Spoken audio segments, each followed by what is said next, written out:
In this film, we talk about the illustrious Spider-Man. Hello, my name is Logan Shaw, and welcome along the story. Today, we're going to cover Spider-Man Far From Home, his next Marvel Cinematic Worldview commentary. Thank you for coming. Let's get into it. Spider-Man goes to Italy, well, moreover, the European Central, with his classmates and, friends and teacher as well. He finds himself in a daze, trying to work Spider-Man with Peter Parker. And as it unfolds, more people know who he is as Spider-Man. His girlfriend, being MJ, finds out that he's Spider-Man later in the movie. And that being said, it's a great kind of scene to see, because you finally see Spider-Man uncovering.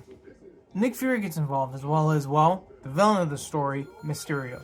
And Mysterio is really good with the magic and the tools, stuff like that, to make things that would not be an altered reality in our reality, using very high-tech equipment.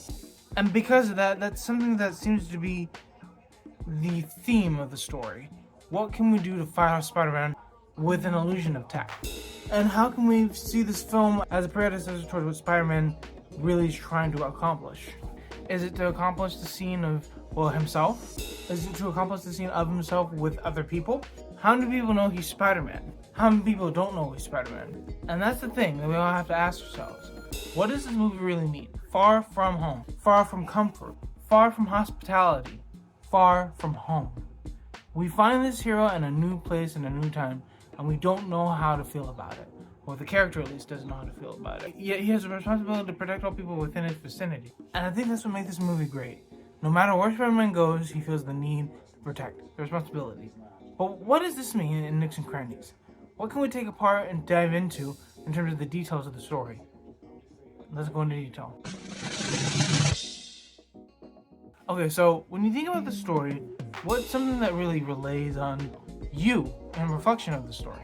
Is it that Spider-Man is a very responsible person that's really willing to put pridefulness aside and be humble? Is humility what's killing him? Is trust what's killing him? Is he alone? Does he have friends who can fight for him? The answer to this is all yes, yes, and yes. There's a way for Spider-Man to fight, but he's not alone. No one's alone.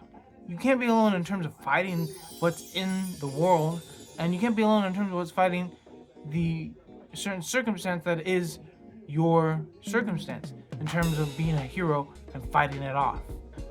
So the thing is, when it comes down to it, Spider-Man is responsible. Peter Parker is sacrificing for the responsibility. And that's what really gets this movie on a high rise. People know who he is, but it's only a secluded amount. And since he's far from home, he has the ruling nature to protect people, even if it's not his own New York City. But here's the thing. Out of all the grandeur of this film, what does it mean for you and I? Well, application, of course.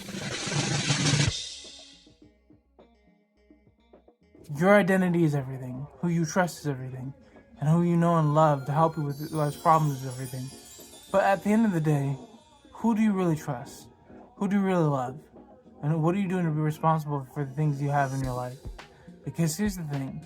When you live a life towards, making it into a great pattern of beauty and nature and, loving and family-like qualities, you find that you're not alone.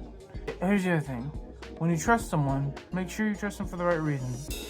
And use your gut as a feeling towards trust, and maybe you'll get out of it, or maybe not.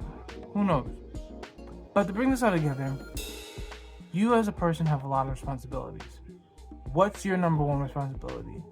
What's your one thing that you want to change? And how are you changing it for the betterment of people and yourself? Thank you for coming to my application, and let's continue forward.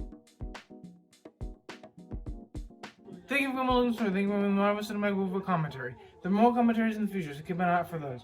Also, the mission is 1,000 subscribers. You guys never get the button, the share, like, and subscribe button right under the screen. Also, by hitting the bell. Leave a comment if you can too. Thank you again, and peace.